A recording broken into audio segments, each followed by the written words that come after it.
With the heading element from ElementsKit for Elementor, you can create nice, consistent headings across your website that really draws in the viewer.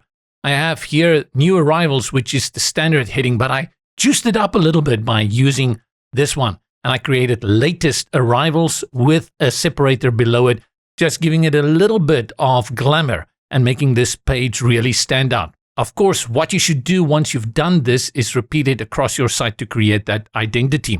That's just the tip of the iceberg, what you can do with ElementsKit heading element. I'll show you at the bottom. I've created a whole section, and all of this from here to the description below with the divider included is made with one element, and that is the heading element from ElementsKit. Let's have a look at that. Good morning, good afternoon, and good evening, and a good wherever you are. My name is JP, and welcome to Websites for Beginners. If you've never heard of ElementsKit, it is an add-on for Elementor. If you want to know more about this heading element, you can go to the website, follow the link in the description below, and you can see so many elements. And the heading element is one of their free elements that comes with the ElementsKit, and there's over 1 million installations, so really, really big. Looking at what else you can do with this heading element, just look here, this entire section that you can have a bar on the left. You can create a mask for it with a photo of your choice. There is so much in terms of what you can do. This is called focus text, where you have a certain part of your text stand out, and then the regular stylings and setups that you would expect for a website. Really nice design. And I like the fact that they've gone from really crazy to something like this, very focused on a business style. This is also all done with the heading element. The heading element is activated by default. If for some reason it's not, you just go to ElementsKit in the sidebar within WordPress, and then here under General, make sure that you select and click it on. Let's jump into Elementor and have a look at how we're going to work with this one. So up here, I brought it in, and this is where we're going to play around with it first for a bit. Let's go ahead and delete this one. And then within our widgets, I'm going to search for heading. And the reason we search for it in Elementor is because there are so many elements to choose from. You will see there are actually two types of headings from ElementsKit. One is heading and the other one is fancy animated text. So we're going to go for heading, and I'll drop it under this heading here. By default, it comes in at H2, which is perfect. That's what I want to use it for. You do have the control for all the other HTML settings. So let's start at the top and work through the important parts here. You will see here it says grow your report, and the report is within curly brackets. What's going on there? So let's create our own latest arrivals, and I'll put just one curly brackets for you, or one curly bracket, and close the curly bracket. Now, what is happening in between the curly bracket is what is called focus text. And within the content section, you're not going to see anything happen when you are working with this element. But if we hop over to style quickly and we go to focus title, that's the part that is contained within the curly brackets. You're going to see you have more control here. So I can add a color if I want to change the color, and you can see for you changing there. And not only will the color change, you also have a hover color for that. So if you want to have that black, or you want to keep it the same color, you can use your swatches. And currently, let me just put it up there again. Good, and this one, same. You can change the typography, and nice here is just maybe to make it a little bit bigger, stand out, and all the other typography settings that you have as well. The one thing that I do like here is to use text fill, one of the features that comes in with this heading, and I'll just use an image. Let's grab any of the images here, but one with a little bit more color. Let's use this one here and select it, and you can see the color will update once the image is loaded. And what I'll do is I will reposition it. So we go to position, I'll select custom, and from here I can change. You can see how that is moving. The image is moving there in the back, and I do like what we have here. This really stands out. It's a little bit over the top. I've got a minimalist design going on here, so maybe it doesn't suit it perfectly, but it works very well in terms of that mask effect. And that is the focus text. I thought let's tackle that one first so you understand what's going on with those curly brackets. Let's jump back to content. Look at title again, and you will see we have a show border. And this is actually a bar on the left or the right. Nice support. You can put it at the start or at the end. And then you also have control over the color, all of that within styling. I'll put it back on the start. For this heading, I'll untoggle it. Just note that you can have a link, which is always great if you want to make your heading clickable. Then you have float left, and this works best if you have something that is stretching across your entire section. For this, I will scroll down to the one I have created here at the bottom. And this I've done all with the heading element from ElementsKit. And you can see we have a title. I have this focus title a little bit at the end. I have a subtitle, turn the page for a new you. I have a title description, and this is this part about Einstein here. And then I have a separator over here.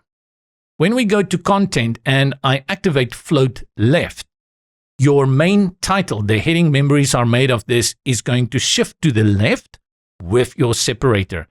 Now, this center alignment doesn't work that well for it. And then I'll go to style and I'll left align, and you'll see this looks pretty nice. You can control that content width. I can make it bigger. And that looks really cool. It's currently set to percentage, so I'll think you can put it in pixels or in percentage. That is what the float function is all about. It takes your title and it takes that divider, shifts it to the left, and then you can put your subtitle and your description on the right. This is really cool if you are making nice headings for your sections. I said it before at the beginning, I'll say it again. If you use this kind of heading element, it's very important that you repeat it across your sections, especially if it's a H2, so that you can create that consistency. Don't just do it once. That's just wrong for any website. Make sure you do it well, not too over the top, and then you repeat it a few times so that your user does not feel disconnected with your site. That's the idea of consistency. Let's go back to the top where I was working on this one from scratch and select it, and we are done with the title. Next is the subtitle, as simple as activating it and then adding some text here. Again, subtitle position is after the title, or you can put it before title. Let's put it on before title. Grab it now. And one thing that happens here is you see all this space appears. Now, I'm not a big fan of all this amazing space in a heading. And how I go about getting rid of this is I'll go to the style option. First, I'll go to title and I will select typography. This is where I make those changes. And I do that by going to the line height. When I work with line height, I always put it on M. That is standard for line height. And if you want no gaps between the different line breaks, you go for an M value of 1. So the moment I put my main title on 1, you see how much of that space is removed, and also the space between the title and the separator reduces. That looks much better. So I'll do the same for the subtitle. I'll click on subtitle. I'll go to typography, line height, put it on M, and I'll type in 1. And you can see I just remove all of that unnecessary space. If I want more separation and I want to bring back some of that space, I will do that not with typography, but I will rather do that with margins. I am now here at subtitle. I'll go to the margin and I will unlink. The moment I unlink it, you will see it reduces even more space. So there is default values applied to both the title and the subtitle in terms of margins.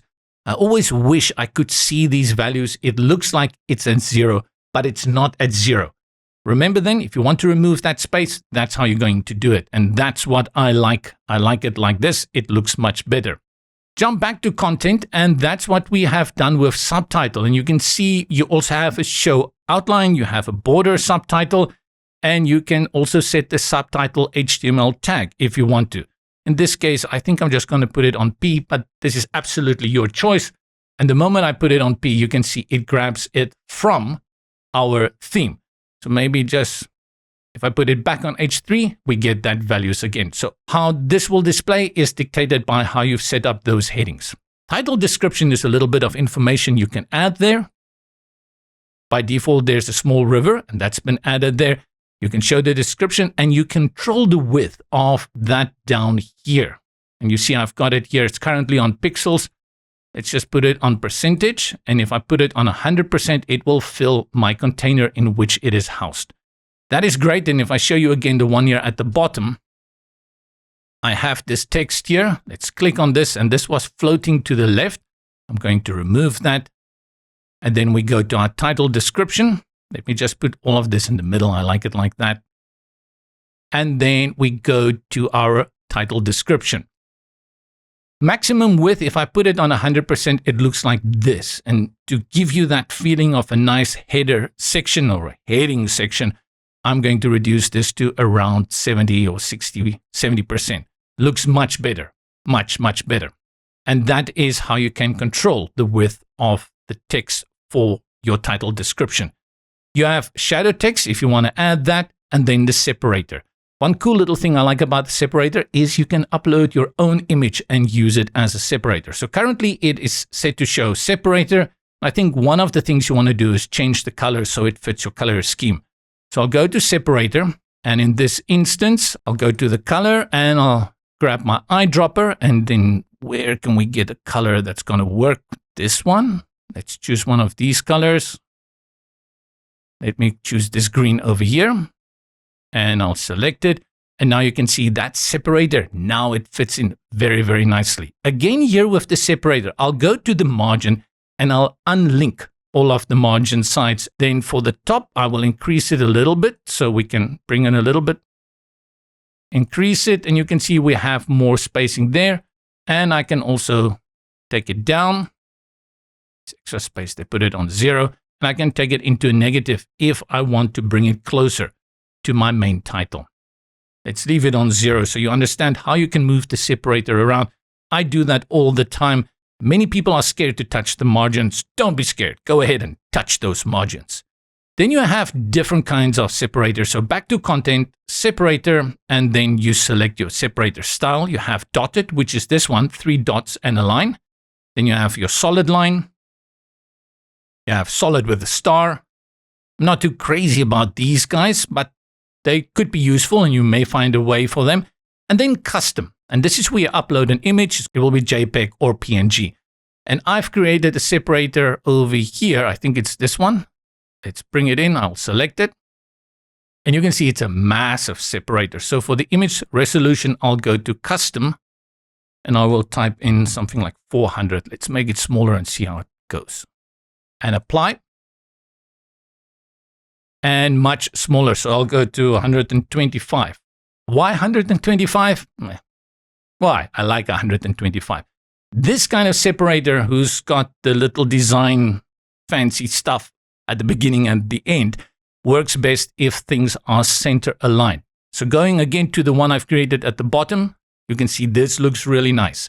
Instead of having everything flush to the left, we have it center aligned. And that is the heading element from ElementsKit. Gives you a title, you add your subtitle, you have a separator, and then some description. Make it look nice.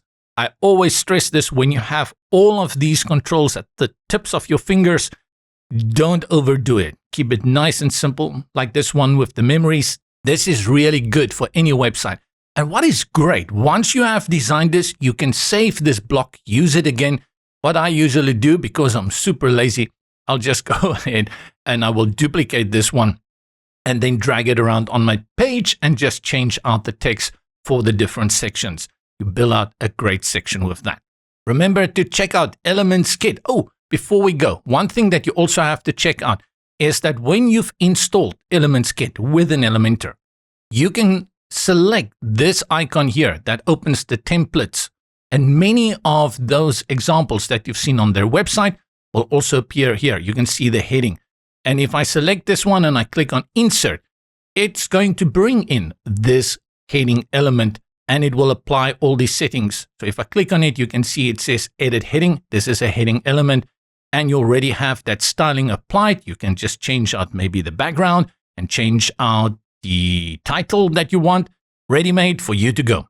From me, JP, here at Websites for Beginners. Until the next video.